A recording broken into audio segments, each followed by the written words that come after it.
Uh, Good morning to everybody whoever is on the platform. I was given to understand that it is most of the gentlemen and ladies who are going to join on the platform. Most of them are practicing advocates. So I have kept that in mind in just sharing my views and thoughts on the basis of actual facts and the actual cases which has gone on recently in the Supreme Court. And two judgments have been delivered which has prompted me to share my views on this subject, that is, interpretation of conflicting regulatory laws. The issue which I want to address is that there are certain subjects and disciplines in the life of a couple of professions where the parliament has framed regulatory laws where they are required to register themselves as professionals, and after they obtain their registrations, they are also required to be watched for their professional conduct. In that, if there are allegations of committing misconduct, professional misconduct, then those statutory authorities as regulators under the regulatory laws are also empowered to take care of it and also impose punishments for those misconduct. Now, couple of those such laws which immediately come to mind, starting from the Advocates Act dealing with the advocates, going ahead with the doctors under the Indian Medical Council Act, dentists under the Dentistry Act, architects under the Architecture Act, nurses under the Nursing Act, pharmacists under the Pharmacy Act, and the list goes on. On the one hand, these are the laws which are stipulating that the professionals, that is, those who are willing to practice as professionals in these disciplines, they must get registered first, then they can practice that profession. While they are carrying out their professional activities in whatever capacity, they are under the watch of those regulatory bodies which are statutorily provided by acts of parliaments, and they are also empowered to impose punishment for misconduct.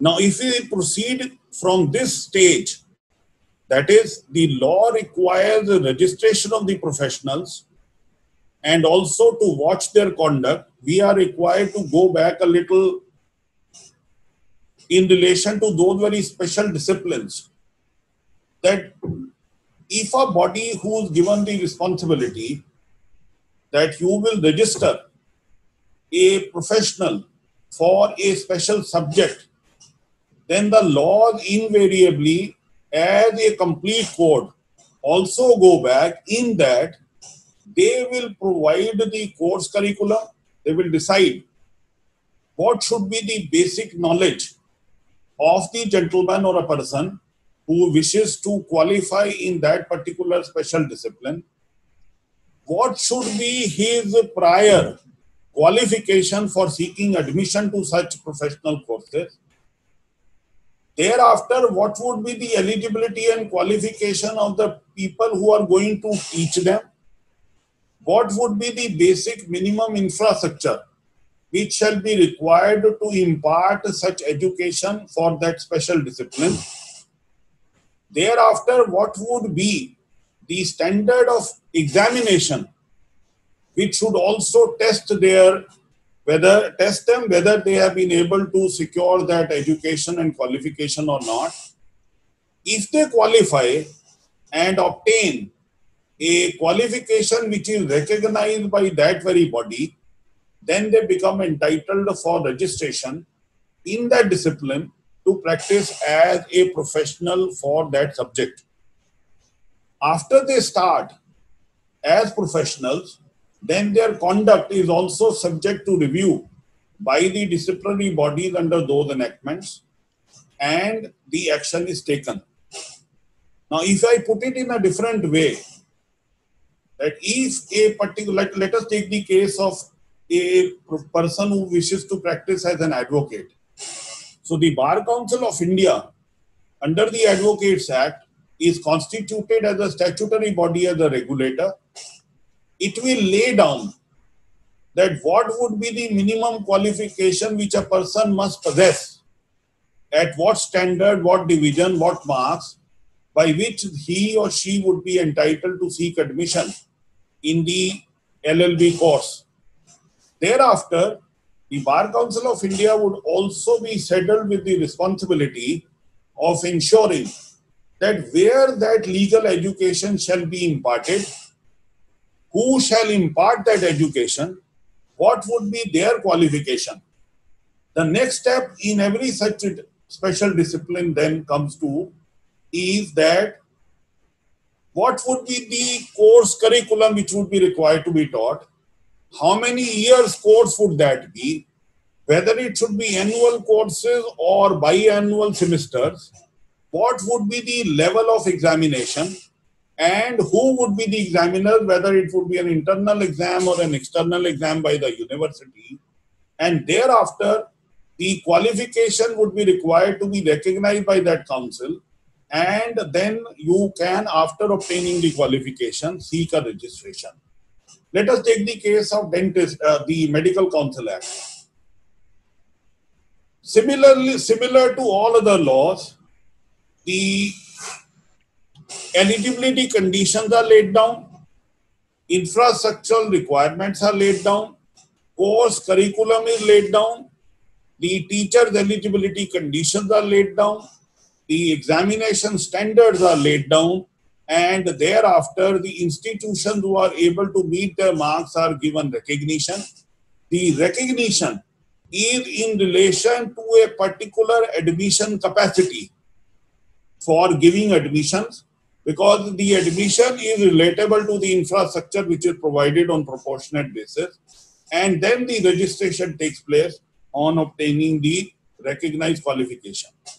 Now, in this background, for last more than 2 decades, a large number of cases reach every court, including Punjab Haryana High Court, Bombay High Court, and Delhi High Court, various high courts. After 1987, the reason for the disputes between 3 bodies, especially, I'm naming that there were 3 bodies especially. One was on the subject of architecture, the second was on the subject of pharmacy, and the dispute was with regard to All India Council for Technical Education. Now, all these 3 are regulators. The Architecture Council is a regulator in the special discipline of architecture. The Pharmacy Council is once again a statutory regulator who regulates the conduct of the education process on the special subject of pharmacy. Similarly, All India Council for Technical Education, which became a statutory body in the year 1987 by a parliament-made law, became a regulator for the technical education. The common understanding by a common man with regard to AICT, which came into existence in the year 1987, was that it would relate itself to the courses of engineering, the subject of engineering, and it will restrict itself to discipline of engineering and to regulate it. The problem arose that the AICT Act, having come later point of time, that is, it was brought into existence in the year 1987.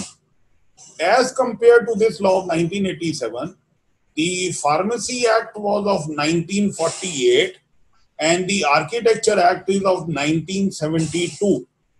The Pharmacy Act and the Architecture Act, they cover within their statutory regime not only imparting of those special courses, but also for the registration of professionals under those law, and also to watch their professional conduct after they are registered. You would please examine and keep this in mind, even from your general knowledge in our daily walk of life, that in so far as engineers are concerned, there is no registration of engineers with anybody.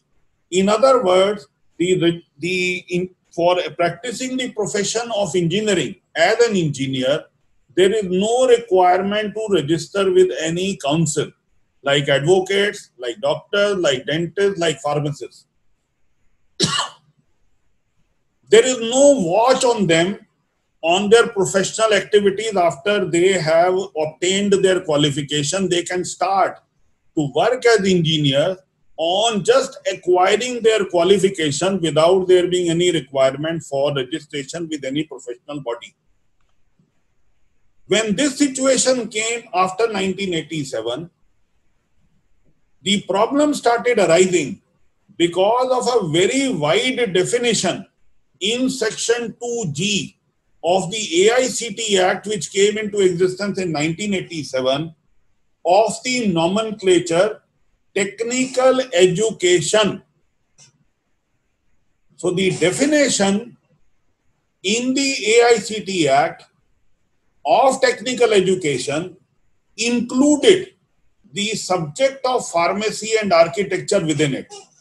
In other words, if somebody has to see what would be technical education for the purposes of AICTE Act, by referring to the provision of section 2G, there is no doubt at all that the subject of pharmacy and architecture was included into it.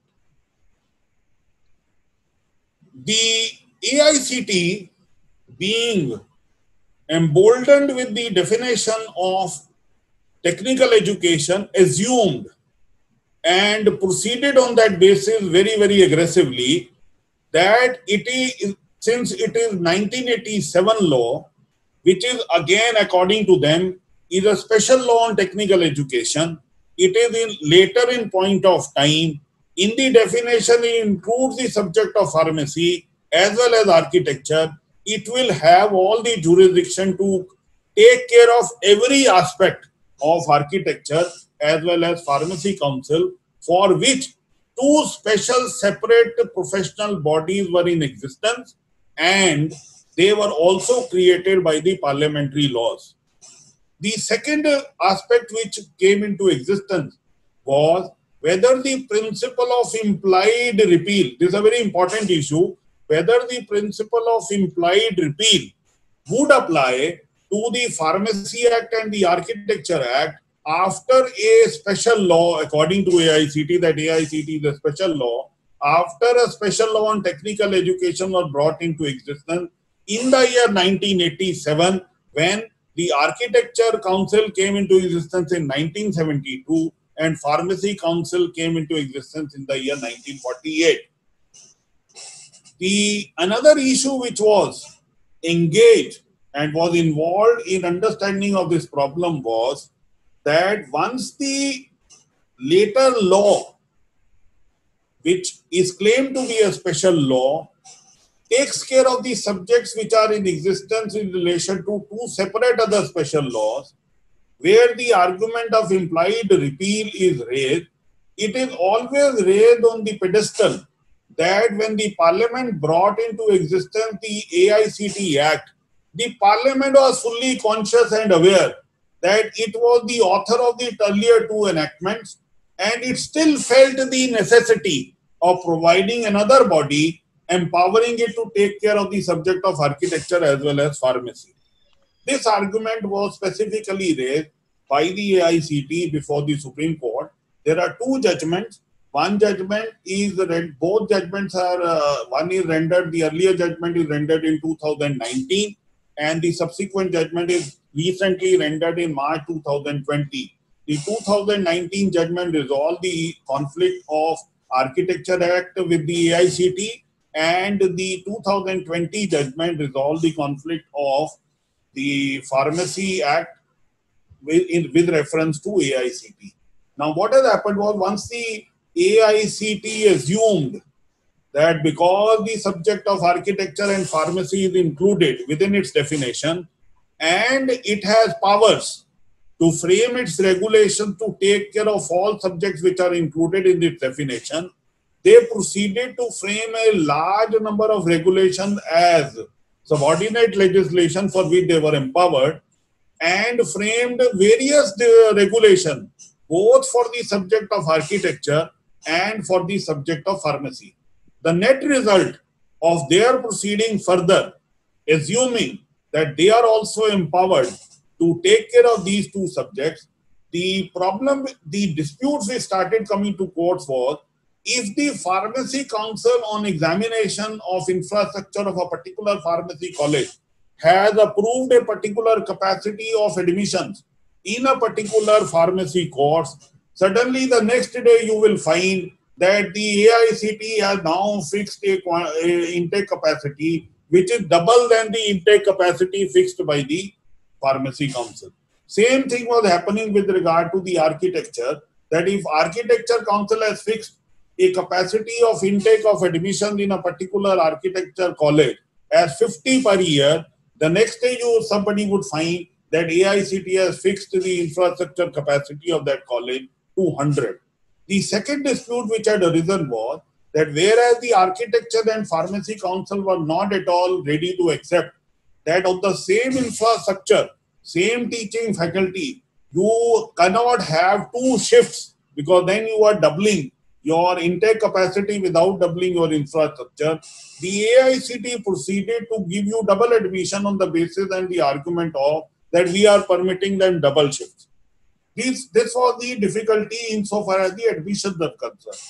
The second problem which had arisen was with regard to the regulatory mechanism for laying down the requirement for infrastructure, requirement for admission, requirement for examination, requirement of eligibility of teachers, etc.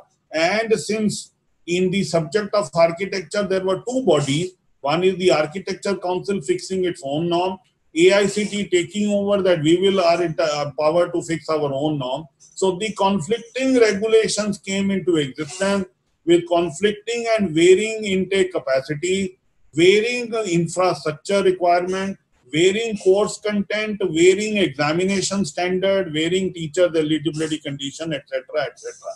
And the colleges, both in the case of architecture as well as pharmacy, naturally, if their admission capacity is getting increased, they all stood beside the Architecture Council of India, the AICT, and started reaching courts for protecting and continuing the admission capacity which had been fixed by AICT for them, which was in all cases more than the admission capacity which had been fixed both by Architecture Council for architecture colleges and the Pharmacy Council for the pharmacy colleges. The judgments which started coming in, there were conflicting judgments. There was a judgment in the case of pharmacy by the Punjab Haryana High Court and a division bench judgment of the Bombay High Court, whereas the Punjab High Court held that the AICT would rule, the Bombay High Court held that no, the AICT will not rule, it is the special law in relation to architecture which will rule. Therefore, these cases eventually reached the Supreme Court. Initially, both the group of cases were listed together, that is cases in relation to architecture colleges as well as the cases in relation to pharmacy council. They were all listed together, but somehow for some reason, because various colleges were reaching, some were asking for interim orders, so the cases got de-tagged, and eventually the final hearing with regard to architecture case was taken up first. A judgment was rendered. Thereafter, the Pharmacy Council versus AICT, the case was taken up in March, and a separate judgment was rendered dealing with the specific contentions raised in the case of architecture, because there was one basic difference between the Architecture Act and the Pharmacy Council Act was that whereas there was a non-obstante provision, that was section 17 of the Architecture Act, which provided for a non-obstante provision in that act, which similar provision was not available in the Pharmacy Act, which gave ammunition to the AICTE to in the second round to raise a separate argument on that basis. Now coming back to these conflicts which had started in the court, now let us see what was the legal issue involved. The first issue which was raised before the Supreme Court was that whether the AICTE on the subject of technical education is a special law or general law. Because insofar as subject of architecture and subject of pharmacy was concerned, it was not very difficult to argue that they are special subjects having a special law. Technical education, one may argue, is also a special law on technical education, because education as a field can be a general field, but when you start picking up specific special subjects, then the laws which deal with those special subjects should also get the status of special laws. So therefore, the question which arose was whether the architecture law, where it would not be very difficult to say that it's a special law, and AICTE Act, if it is a general law, then whether the Architecture Act will prevail or the AICTE Act will prevail.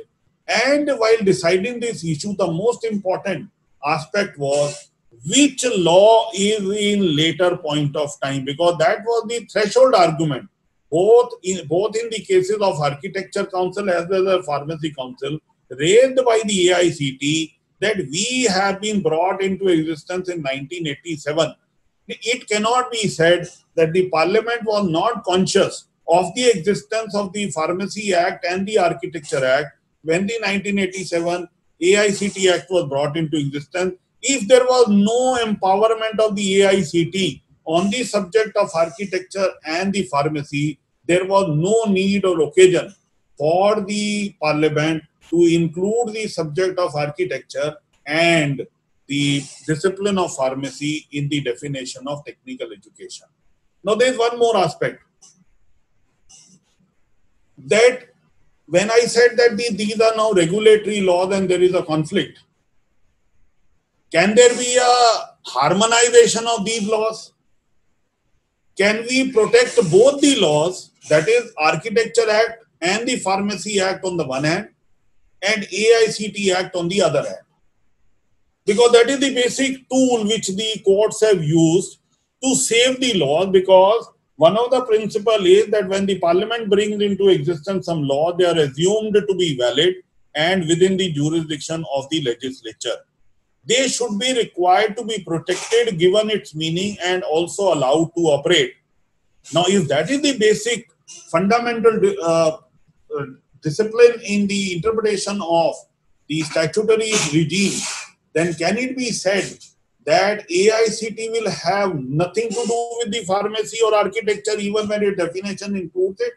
Or Pharmacy Council and the Architecture Council will have exclusive jurisdiction on their respective subjects? These were the areas which were required to be resolved by the Supreme Court. Now, one aspect which I would request you to kindly observe and keep in mind, that insofar as AICTE is concerned, as I pointed out in the beginning, there is no provision for registration of either the architects or the pharmacists under the AICTE Act. This is the basic, one of the basic difference between the statutory scheme which was incorporated in the Architecture Act for the architects as well as the pharmacists for the Pharmacy Act.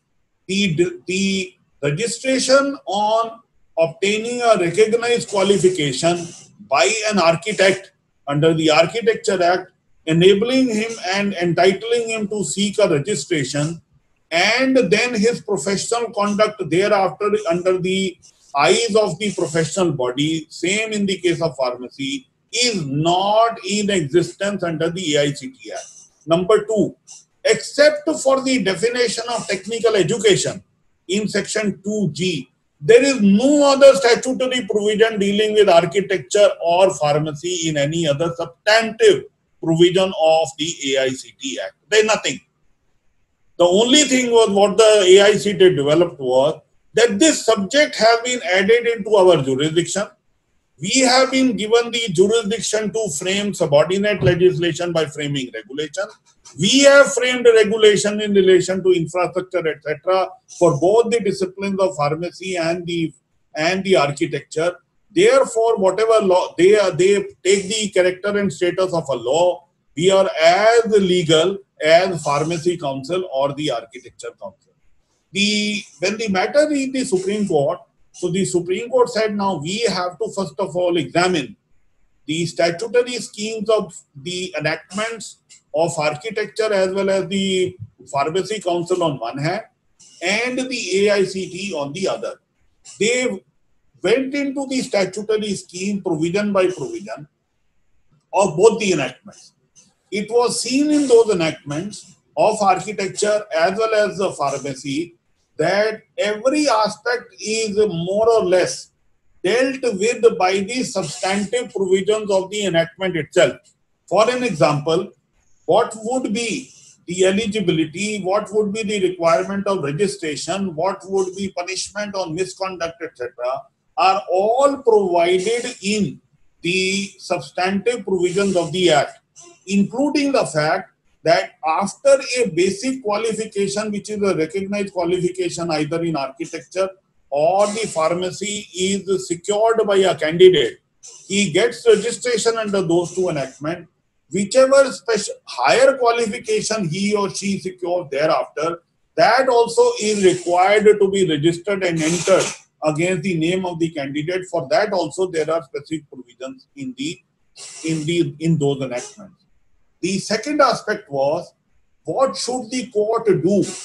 Can it interpret by harmonious construction provisions of enactment which are covering the same field in a manner which virtually render the working unworkable?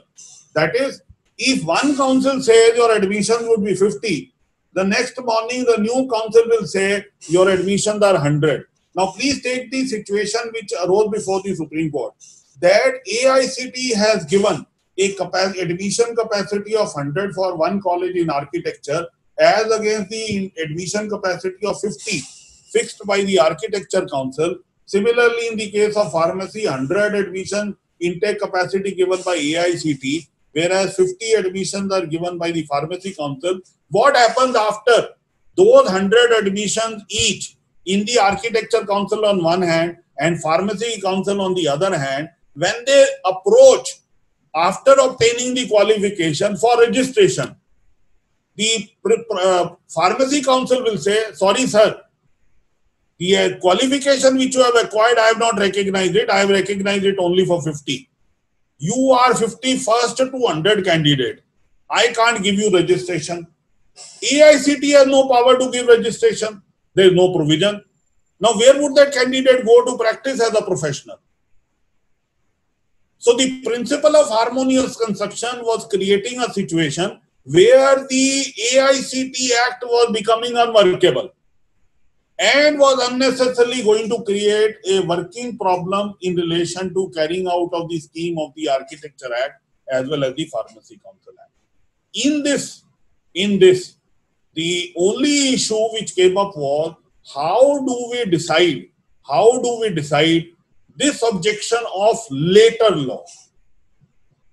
That the AICT Act is in 1987, both the enactments of architecture, which is 1972, and pharmacy, which is 1948. How do you get out of this so as to ensure that the Pharmacy Council carries on its activities where both pharmacy as well as the architecture are held to be complete code in their statutory scheme, which also include registration and professional conduct after registration, which is completely missing in the AICT Act. Therefore, what the court came to the conclusion both under in the Architecture Act and the Pharmacy Council Act was that if we go through very specifically in both the schemes of the enactments, then they are so comprehensive in the special subjects of architecture as well as pharmacy. Now, first of all, what they decided was that pharmacy and the architecture are special disciplines and are special subject, number one. Number two, both their specific enactments are comprehensive enough, which deal with every aspect, including from the eligibility condition to take admission in the professional course of architecture and pharmacy, the course curriculum, the eligibility conditions of teachers, the examination standard, etc., and even till the stage of watching your professional conduct after you have obtained the registration. On the other hand, AICTE, it came to light, is only in its constitution gets a member from the pharmacy council. One member comes from the pharmacy council. Now, one member of the pharmacy council which goes into the constitution of AICTE does not make it a professional body on the special subject of pharmacy. Similarly, it does not become a specialized body on the subject of architecture. And it is extremely important that the professional conduct must be allowed to be adjudged by the peers in the profession who also are practitioners. You cannot say a clerk or a babu will decide whether the advocate has acted in a particular manner which is held to be ethical or correct or not. It has to be left to the peers and the professionals of that very subject. The pharmacy council and the architecture council, on the other hand, are constituted by experts in those very disciplines. Professionals who have got registration in those very disciplines, they get elected and come to constitute the pharmacy council. They are the peers in those two subjects. Now, the only principle which the Supreme Court followed was that on these exhaustive examination of the schemes of the Architecture Act and the Pharmacists Act on the one hand and AICTE Act on the other, it came to a categorical conclusion that the Architecture Act on the subject of architecture is a special law. Similarly, Pharmacy Act on the subject of pharmacy is a special law. AICTE, even when it deals with technical education, is a general law for the purposes of architecture and pharmacy. It is not a special law. Since it is not a special law, which is AICTE, therefore it was later in point of time, will not have any bearing, and that therefore there will not be any acceptability to argument of implied repeal of the Architecture Act and the Pharmacy Act in 1987 when the AICTE Act was brought in. And one principle which the Supreme Court relied on an English judgment was the Vera Cruz principle, where it was held that if a subsequent law refers to the subjects which are already covered by earlier special laws, then you cannot apply the principle of implied repeal, and the word uses through a side wind.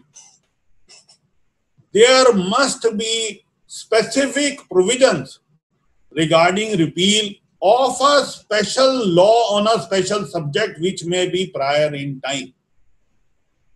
This principle has been consistently followed by various benches of the Supreme Court, now from 1964 onwards till today, where they have held that whenever there is conflict between different kind of laws, where one is a special law, even if special law is later in point of time. Sorry to bother you.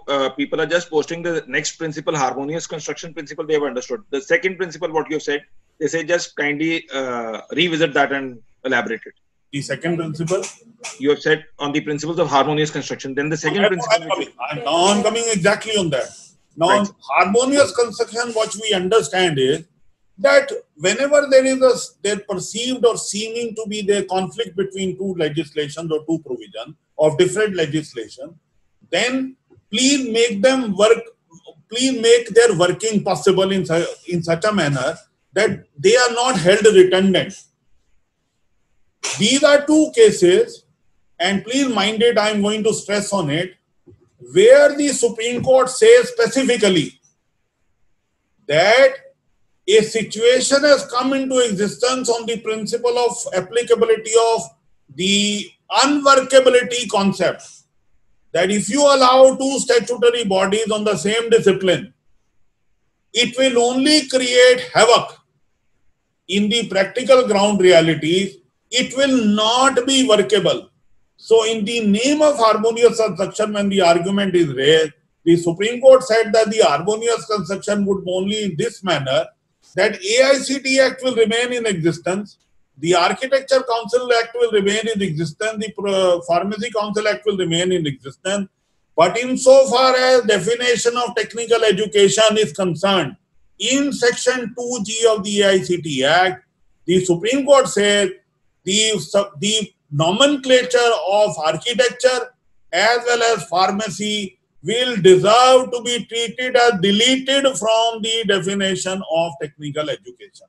They have said so in so many words, and I must tell you one thing, that in 2018, again certain interim orders which were passed by certain high courts in the case for permitting the higher intake in various architecture and pharmacy colleges, which were fixed by AICTE, interim orders were challenged and they were brought before the Supreme Court. One of the bench, while disposing of the SLPs against the interim order in relation to pharmacy, made a very specific observation that a time has come where the legislature must revisit on the definition of technical education and consider dropping the word pharmacy from the definition of 2G. This SLP against an interim order was disposed of by one paragraph. Thereafter, the matter was placed before the concerned two ministries, because the Pharmacy Council was under the Health Ministry and the AICTE is under the Ministry of Human Resources Development. After the Supreme Court made this observation, the matter was brought to a committee meeting which included both these honorable ministers. They sat and in principle they accepted that the Supreme Court observation should be respected, and having regard to the number of disputes which have arisen and have come to the courts in relation to working of AICTE and the pharmacy and the architecture, the disputes which have come into existence have actually created a situation where the Parliament must revisit, and in principle the Government of India decided that the subject of architecture as well as the subject of pharmacy will be in principle excluded and deleted from the definition of technical education in the AICTE Act. This order which I said was passed in 2018. A meeting was held and this in principle decision was put in the minutes. In the pending, during the interact till the time the Parliament eventually amends the law, it was also decided that the Pharmacy Council and the AICTE Council, they will work together. They will work together in carrying out their activities and will get separated only after the amendment is carried out. This fact was also placed before the Supreme Court when the Pharmacy Council matter was before it.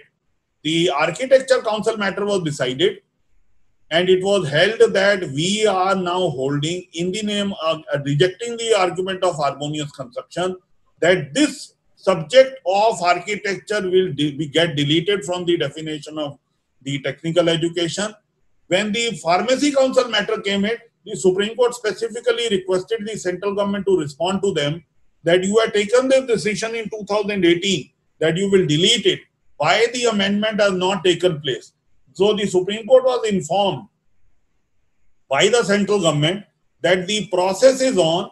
For a variety of reasons, the amendment has not been achieved, but it is likely to be achieved very soon. And the resolve of the government that they would be deleted from the definition, the Supreme Court took it on record and they said we can't wait till the time the amendment is made. They followed the earlier judgment of architecture and recorded the statement made on behalf of the central government and proceeded to hold the same thing, that the word of pharmacy will also be treated as deleted from the definition of technical education in the AICTE Act. And then also they held that all those pharmacy colleges where the additional intake had been permitted by the AICTE over and above the intake which had been permitted by the Pharmacy Council and similarly in the Architecture Council, all those colleges will go back to the respective council and will invite them to refix their intake capacity for the future years. However, the students who had stood admitted and had undergone and completed their courses, it has been directed by the Supreme Court that the respective council, that is architecture as well as the pharmacy, even when the students had been admitted beyond the capacities fixed by them, but that fixation was also by another statutory body, namely AICTE, those council are well advised to grant them registration so that they can practice their profession.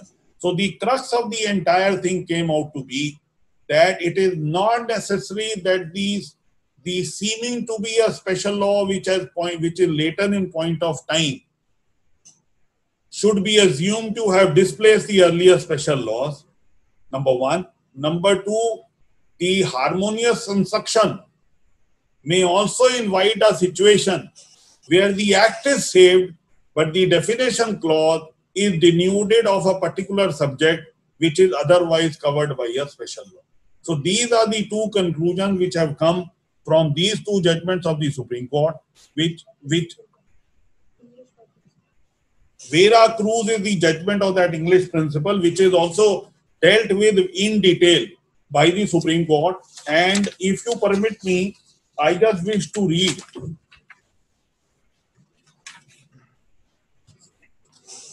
para 71 of the judgment in the case of Pharmacy Council of India versus Dr. S.K. Toshniwal Education Trust, which is 2020 SCC Online Supreme Court 296. I'll just read one paragraph for the benefit of all of us. In the case of Hari Shankar Jain, the Supreme Court had an occasion to consider the maximum generally or specialibus non-derogant. The relevant portion of paragraph 8 and 9 are as under. The maximum generally or specialibus non-derogant is quite well known. The rule flowing from the maxim has been explained in Mary Seward and owner of Vera Cruz, which was judgment delivered in 1894. Now, this is a relevant portion which I wish to invite your attention. We have already shared it on the screen for your just convenience. Yes, the team has already posted it. Now, kindly see this portion which is just above para 9 in 14.2. Just come to para 8, Mary Seward and owner of Vera Cruz. I want to please invite your attention to next 4 lines. Now, if anything be certain, if you have got it, I just want to read these 4 lines. Yes, it's already being displayed. Yes, sir. Now, if anything be certain, it is this, that where there are general words in a later act capable of reasonable and sensible application without extending them to subjects specially dealt with by earlier legislation, you are not to hold that earlier and special legislation indirectly repealed, altered or derogated from merely by force of such general words without any indication of a particular intention to do so. Now, let me just take 2 minutes on this. That Architecture and Pharmacy Council are special enactments. They cover in exhaustive nature 2 special subjects of pharmacy as well as architecture.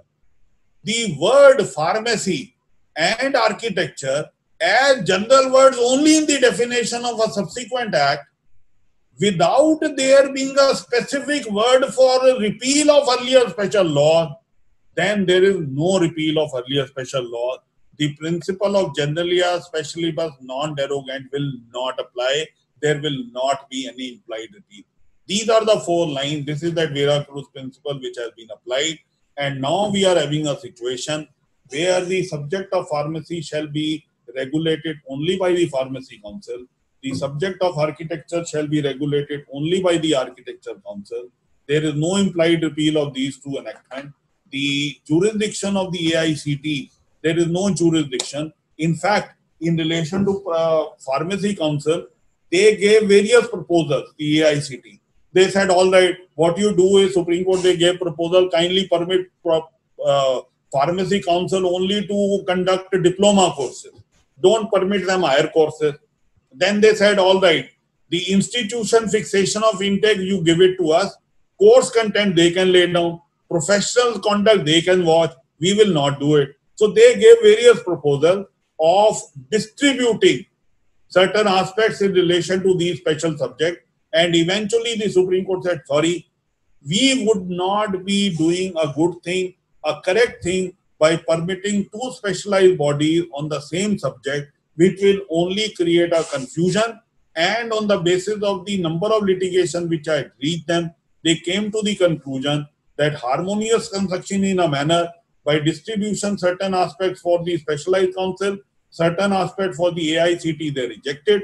They rejected the argument of implied repeal totally, and they came to the conclusion that the harmonious construction principle would not apply, and the subjects of architecture and pharmacy in the definition provision of section 2G of the AICT Act shall be deemed to be deleted from that provision. Because the moment you delete these two subjects, the entire dispute disappears, because AICT will continue to govern the engineering colleges, the pharmacy colleges, etc. for profession of pharmacy will be regulated by the Pharmacy Council, who will have its own peers. Similarly, in the case of Architecture Act. So this is how the Supreme Court has resolved the conflict between three regulatory bodies and having three special subjects. Questions, sir, if any question is there? Yes, sir. So I will just share the board how we go about. We don't unmute anybody. Anybody who wants to ask the question, they will post it on the chat box. So they will post the question. I will read it for your convenience. If everything is decided by BCI regarding the law education in the country, from admission process to the course structure to the registration, etc., then why there is a need of All India Bar Examination? All India Bar Examination also by the Bar Council of India. There is a screening examination even in the cases of doctor. There is also a program of continuing medical education, because these are those subjects where the advancements and growth is at a very fast pace. One cannot say, sir, I have acquired the basic qualification and that is enough for all the time to come. For the doctor, there is a continuing medical education, CME program, which are continuously run. In fact, their registrations are now on 5-year basis. After every 5 years, they have to qualify in their continuing medical education, and then their registration will be renewed. So only to clarify, sir, you have asked a very relevant question, that why Bar Council of India is conducting these examinations. This examination is being conducted by the Bar Council of India. It is under their regulation which they have framed statutorily. And it is somehow that even if you are coming from various colleges, we just want to doubly ensure that before you are allowed to practice as a professional, you demonstrate. Though you are absolutely right, sir, because this argument was also raised before the Supreme Court in a constitution bench in Preeti Srivastava's matter in the year 1999, that a person who finishes his MBBS, where he passes 50%, then why should he be put to another test again for admission in postgraduate course? Here also the Bar Council of India says, I want to make it doubly sure that once a person is allowed to join the bar to practice as a professional, I want to doubly sure, including their qualifying exam. Besides their qualifying exam, I want to make it doubly sure. But yes, it is always open to challenge. What is the difference between open to challenge? What is the difference between technical and accounting background? Can one exam for any post determine a background? Where in law can we find their exact definitions? The accounts and technical education. What is the difference between technical and accounting background? Can one exam for any post determine a background? Where in law can we find their exact definitions? There is no such definition of any background. What are these special disciplines? They, under those very enactment, the eligibility conditions are laid down that for seeking admission to those professional courses. They are laid down in those very laws. They are not separately laid down. If supposing I have to get admission in the LLB degree course, the regulations are made by the Bar Council of India. The minimum eligibility condition that you must have 45% marks in your school or in your graduation is laid down by the Bar Council of India. It is under the Advocates Act. The regulations which are framed under the Advocates Act. Similarly, for getting admission in the MBBS or dentistry, the eligibility conditions are laid down through regulation under those very respective enactments. There are no separate provisions which I am aware of. I am only aware of the provision that wherever these special subjects are provided, the admission to those special subjects and eligibility conditions are laid down under those very enactments. Mr. Prateek Gupta asks. Yes, sir. Just hold on. Meanwhile, I will ask, has the time come, considering the number of engineers and management graduates in the country, that the same type of examination be there and registration also process be same? Perhaps they are right. Today, what I see is that let us take the case of construction infrastructure development projects, where engineers work hand in hand with the architects. I do not know what is the reason that architecture's activities are subject to their professional conduct being watched by a body, whereas there is no such body in the case of engineers. I do not know. Maybe my learned friend is right that in situation and necessity has come. In fact, there are so many engineering colleges that a large number of colleges have closed down because there are no takers of admission. The demand for engineering seats has gone down so badly, which has forced a large number of colleges to close. But yes, my friend is right that insofar as AICTE Act, which is the only act dealing with the profession of engineering, there is no requirement of registration. There is no body which looks after your professional conduct. Off the cuff, I will just say in a lighter vein, just to break the session. It isn't said, once a student goes to an engineering college, he asks the chowkidar, how is this engineering college? Then the chowkidar says, this is a very fantastic engineering college. I have also studied from here. So that is the position, sir. Prateek Gupta asks, has the time come for the legislature to revisit the AICTE Act 1987 by either diluting it in line with the Supreme Court judgment, especially considering the huge amount of litigation being generated pan-India? Now, the answer to that is recorded in the Supreme Court judgment that the government has already informed the Supreme Court that they have taken a decision in principle that both the words of pharmacy as well as architecture will be dropped from the definition of technical education in the AICTE Act. So the amendment is only going to be formal now. Given that the Supreme Court has held this with regard to the architects and pharmacy, would not an exam like AOR exam, which is run by the Supreme Court itself, be defeating its own words? Should it not be transferred to the BCI? Should it not be transferred to? The BCI. I will tell you something. The advocate on record examination is not only the procedures alone, it is the trust of the Supreme Court in those advocates who qualify that exam. Because you please appreciate, I'll just take one more minute. In the High Court procedures, I have worked for a very long time in the High Court. I've been the experience of various other High Courts and very privileged to even come regularly to Chandigarh. That never ever there is no procedure which I have seen in any High Court of the court passing an order only on a mentioning when the matter is not before it. I hope I'm making myself clear. Yeah, yes. At the most, the court will say, all right, you file an application, let the matter come before us. There has to be some listing. Whereas in the Supreme Court, on the mentioning of AOR, anything can be done without their matter being before the Supreme Court. So there is a huge element of trust which is created through this examination of advocate on record. It is not that the advocate on record suddenly become some great advocate by passing the examination. What I was stating was that in the Supreme Court, a lawyer not only gets exposed to the procedures which are being followed in Supreme Court, he also builds up a trust with the bench. That is, his oral submission will be taken as granted. Whether it is used or misused is a separate issue. But as a concept, as the rationale behind it, the passing of the examination is given to is retained by the Supreme Court itself. Now, what I was saying was that I have done my LLB. I have also qualified in the examination needed for my permanent registration. Now, there is an initial registration, then you qualify the examination in 2 years conducted by the Bar Council of India, and then you get your permanent enrollment.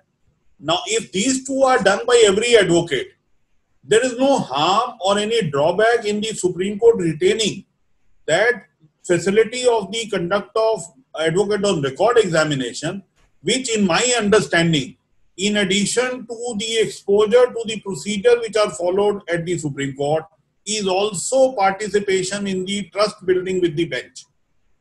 The court may be more comfortable to accept the word of an advocate on record than a person, though the difference is like this entire distinction is slowly getting marginalized, it's getting reduced because there are now so many lawyers who are not advocates on record but are regularly practicing there. But there is a rationale which had been kept there and there would not be any harm. Supposing it is given to the Bar Council of India, how will that trust situation, which is because 1 year training is needed at the Supreme Court. So if the Supreme Court conducts an examination, and the Supreme Court examinations are conducted by a team which primarily includes senior advocates who are regularly practicing there. They and the examination team of the Supreme Court, they frame the question paper, they conduct the examination, they check the answer sheets and then give the result.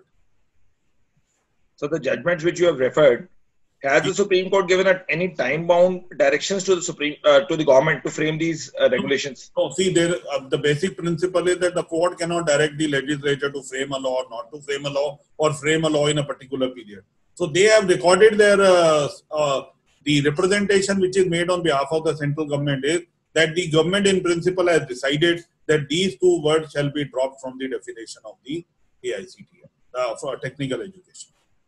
One question by Mr. Rangat is that Mr. Gogoi had stated that the purpose of 5-year law course is being frustrated because the intent was to encourage the new entrants to join the litigation. What changes would you suggest for legal education to be a more extensive experience? If you ask me, I would still prefer 3+3. 3-year graduation followed by 3-year graduation of law. What I did. Given that the Supreme Court held that with regard to the architect and pharmacies, would not an exam like AOR, which is run by Supreme, no, that has been handled by you. Can we know what is the, oh, sorry, this is again. If there are no specific regulations by AICTE, whether UGC regulations are applicable for the technical institutions? That question would only become academic because the UGC Act is also being repealed. So there are bodies, 53 subjects, which are getting covered by another law which is in pipeline. It's already a statement has come that the UGC Act is to be repealed. What are your thoughts about a similar registration process for engineering like lawyers, considering how majority of the engineers are deemed unemployed in the industry, by the industry? The unemployment would not have anything to do with registration. Registration, first of all, signifies that you hold a recognized qualification in that subject. Because unless until you hold a recognized qualification, you will not get registered. That is number one. Number two, your professional conduct would be subject to review by those professional bodies. That has nothing to do with the employment. Okay. Just because... yeah, it's fine. I'm sorry. No, go ahead, please go ahead. Agastha Shilat asks, given that the Supreme Court has held that this with regard to the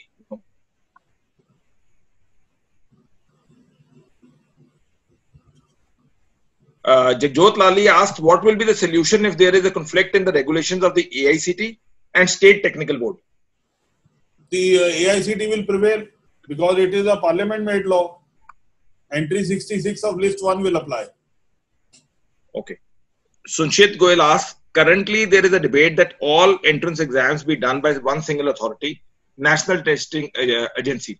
What is your take on this? Absolutely perfect. That is why the body is created.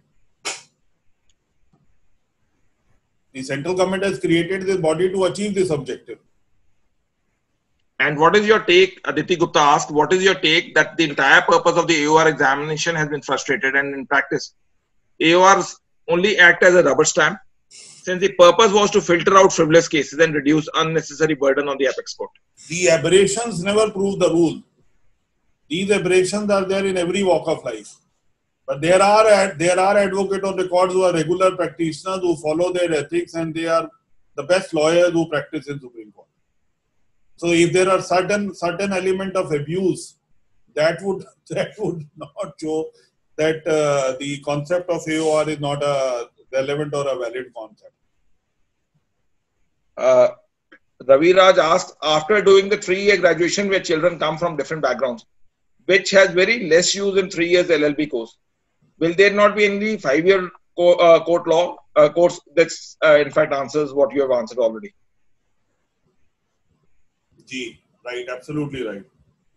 See, one more thing we must keep in mind, that the profession of law subject is always, the professional is always benefited if the professional has a habit of reading other subjects. Because the process of giving logic and rationale by examples for making every judge understand like a layman, if you have knowledge of other subjects, you are more efficient in court. You are more better placed in court. You have more persuasive power and persuasive skills. So it is not ever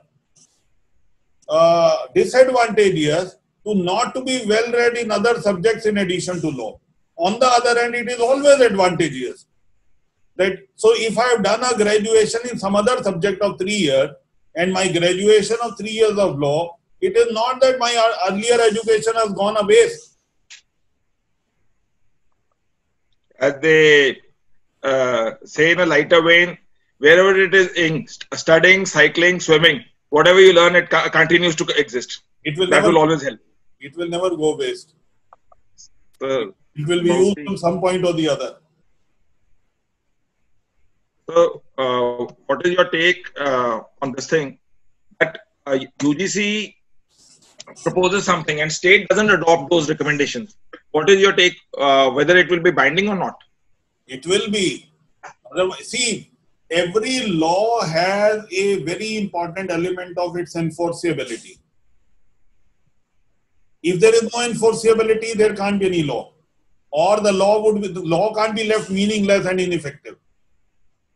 Please see, there are various methods of enforcement of law and enforcement of judgment. It can be execution, it can be contempt, it can be filing of writ petition, it can be other punishment which can be given. Supposing any particular state authority doesn't follow the law made by the parliament, then they get the person who requires the qualification, he will get disadvantage in registration by the central body. Now take the case of drug law, the Drug Act. In the Drug Act, a medicine has to be given by a pharmacist who is registered with the Pharmacy Council. So you get deprived. That itself become an enforceability. Because otherwise you will face punishment or even prosecution.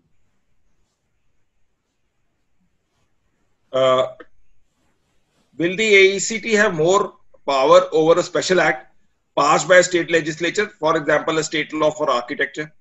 State law for architecture will disappear. The moment Parliament makes the law, any law which is made by the state, which is in conflict, will get hit by the principle of repugnancy and will disappear. So I don't think we have any questions. In our format, just like we had discussed, what is your take? What a young lawyer or any other lawyer should do to perform, make his mark, research law, drafting, etc., etc. Because from your vast knowledge, you and your wife both being gold medalists, as an academician as well as a lawyer, we would like to have a take how one can do academically well and thereafter perform. Invariably, they say gold medalists don't perform well. Yes, but you are a rare aberration who are doing exceptionally well. I will tell you what I have been able to learn is that there are certain elements which you can never feel aggrieved because against the Almighty who has given you or you are not given you. the brilliance or intellect is the conferment by the Almighty. Somebody may remain beneficial with him. ਉਹ ਕਹਿੰਦੇ ਨਾ ਜਿਵੇਂ ਕੋਈ ਰੱਬ ਸੁੱਤਾ ਹੋਇਆ ਸੀ ਜਦੋਂ ਤੁਹਾਡੇ ਜੰਮਣਾ ਹੋ ਰਿਹਾ ਸੀ ਉਹ ਭੁੱਲ ਗਿਆ ਸੀ ਤੁਹਾਨੂੰ ਕੀ ਹੋਇਆ ਸੀ something of that kind. But anything with a God has not given you or has not given you much. The intellect, the brilliance. One thing which I have learned very clearly is that to some extent of that deprivation, you can make it up by your hard work. There is no substitute for it. But what is your final take? How do you want that the lawyers should go about? How they should perform? How do they should research? How do say drafting when the young client when the client comes to the lawyer? How he should go about it? He should work hard. If supposing I get a new case, my endeavor should be, first of all, I must abreast myself with the law which is involved in that problem. I must also go, before I even draft, to go into the latest judgments on that subject. Because the moment I see the legal provisions and the judgments which are up to date, I would have a clear view what should be the draft which I have to prepare, what is the ground which I have to take, what is the prayer which would be available to me, ask for the moon, never feel shy, and then go ahead, work hard and bang it. बाकी राब्ते छाड़ दो, उस तो पहले जायते छाड़ दो. I was reading somewhere it said that law is what the judge decides on that particular day. Exactly. All precedents go into down the water if the judge decides it other way. Exactly, sir. That is what. So Aditi Gupta asks, advocates registered with the Maharashtra Bar Council with 7 years of practice are automatically eligible. What is the reason and logic behind that? See, please appreciate that the centralized laws have come into existence even after the constitution was adopted. In certain disciplines, the laws have come much later. For an example, the Indian Medical Council Act and the Dentist Act, they require the centralized council as well as council at the state levels. Now, Haryana, after it got out of the unified Punjab and became a separate state in 1966, for a very long time, it did not have its own state medical council. So the initial registration is with the state council. So the people who used to get MBBS degrees in Haryana, they would get registered either in Punjab or would get registered in Delhi. Because there was no state council. So you can't create an ITAS. So there are laws which have come after the constitution having been adopted. So whichever state laws which were applicable earlier. Now see, your society registration before the constitution was adopted was Tamil Nadu Society Registration Act, because that state had framed its own law prior to the constitution, and even the BCCI is registered with the Tamil Nadu Society Registrar. So there are certain state laws which had been framed in those states. They worked out those mechanisms, and when the parliament made laws centrally, they kept in mind those statutory provisions and the schemes and the laws which are made by the state, and the people who had got benefits and the registration under that, they must be protected and continued. This is Article 372 of the Constitution. So whatever laws were made earlier, unless they have been repealed, they will continue to remain in feet. So Maharashtra State Council has given an enrollment which is recognized by the Centralized Act. So it is only as a recognition why those people should be deprived. We are breaching the rules for a senior counsel of our High Court. Mr. Singh wants to ask a question directly. Though in our format we don't allow, but Mr. Singh is so respected in the bar that I'm asking him to put his question directly. Please, sir. Sir, I am not asking any question. Good morning. This is IP Singh, advocate. Sir, from this platform, I just want to thank you and to bring it to the notice of all our members that I happened to be a counsel against you in the DRT matter in the Supreme Court, and you were straightforward enough to support the cause of the advocates. You came forward and directed the ministry to meet the demands of the Bar Association DRT. So I must thank you for that. Because of your advice, the ministry had gone to the extent of providing the premises to the DRT and other facilities. What happened to those? This is only this thing I want to brought. What happened to those 2 top floors which were required to be given? The floor has been taken. And the second or third lift, 2 lifts have been installed. Very good. This was one of my cases which I did as an ASG, Additional Solicitor General. I was appearing for the Ministry of Finance. And the officers, as usual, were not helpful, but I told them that if you don't behave, then I will. Because biradari da sawal si, sir. Sir, being the name Debt Recovery Tribunal itself is enough. The lawyers at Chandigarh are already dated for that action of yours. We are all obliged on that. It was a common cause, sir. I have never felt. Special thanks being president. So we were on the DRT part where Mr. Singh was expressing. Gee, no, that's very kind of him to remember me. And in any case, I would have done it even when I was not a lawyer. I would have otherwise done it because it was a basic infrastructure facility which was needed. Once you are creating a court there, you must build the infrastructure first. It was, I think, building which was re-entered, and then they were very conducive in giving all the floors to us. Definitely. The same question which of Maharashtra Bar is, the question is, isn't it discriminatory that you are allowing Maharashtra but not other people? What is your take? There shouldn't be any amendment on that. No, please, that's what I'm trying to say. Once the central law takes over, everybody is governed by that law. Once the central law takes over, the earlier, before partition, before 1950, before the constitution was adopted, various laws were there in the state framed by the competent state legislature. The parliamentary laws were not there.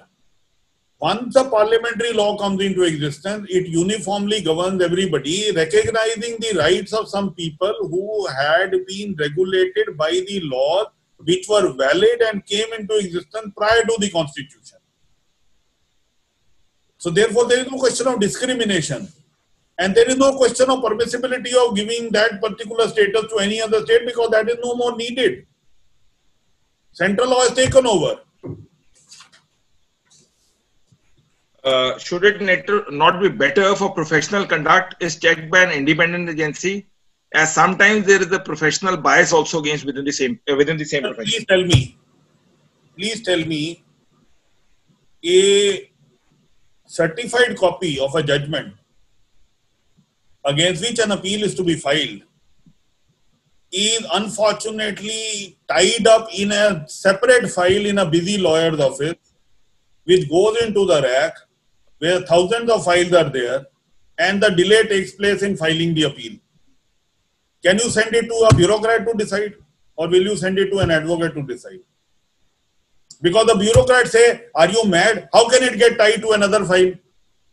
But in my office, it used to happen every day that there are 20,000 Sarkari files are lying. One file, one paper unfortunately gets stacked in another file. And that file goes to the rack, and I can't keep the rack checked up every day for thousands of files. It only comes out when that other file is taken out. Only then you realize, oh my God, this certified copy was lying here. Now you give it to a bureaucrat, what will he do? Or you give it to a doctor, what will he do? A lawyer would know, yes, it happens. It can happen bona fide.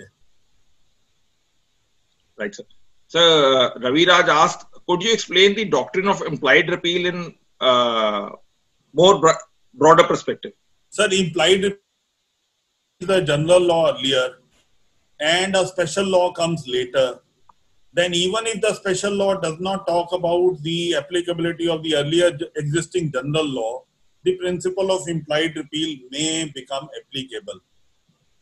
But the insistence generally in most of the judgments is that whenever it is a prior special law, followed by a general law, which is later in point of time, please do not invoke the principle of implied repeal.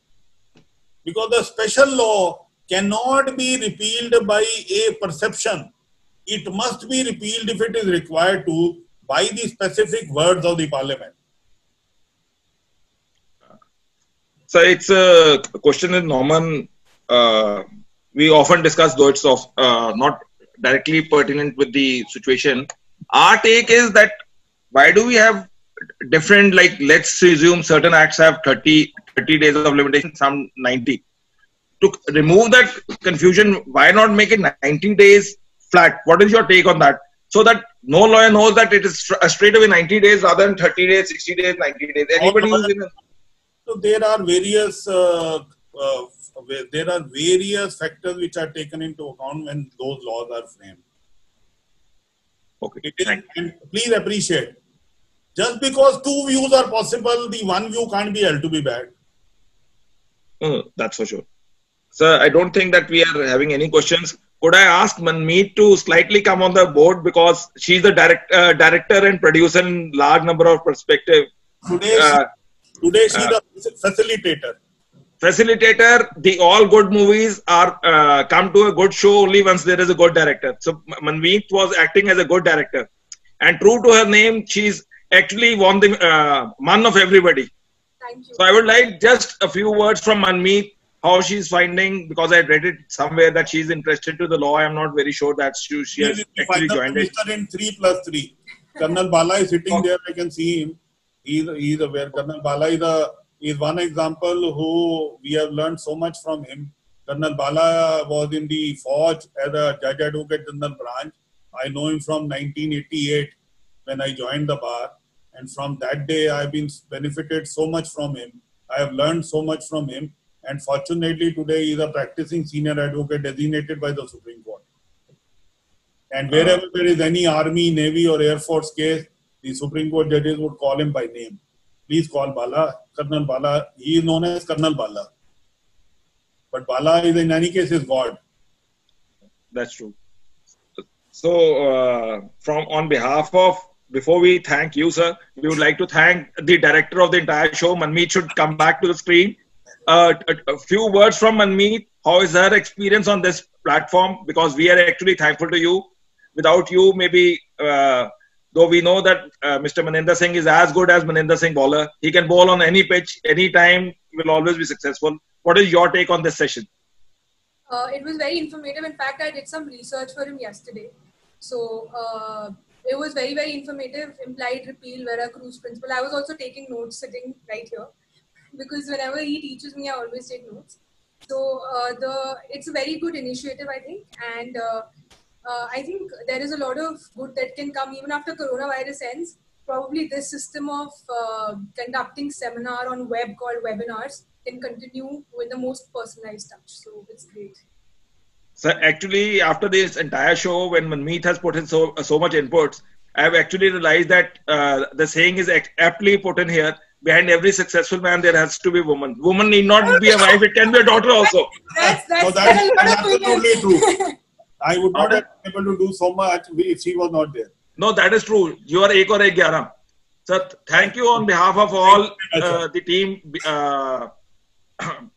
Beyond Law CLC, we would love that you should come on this platform again.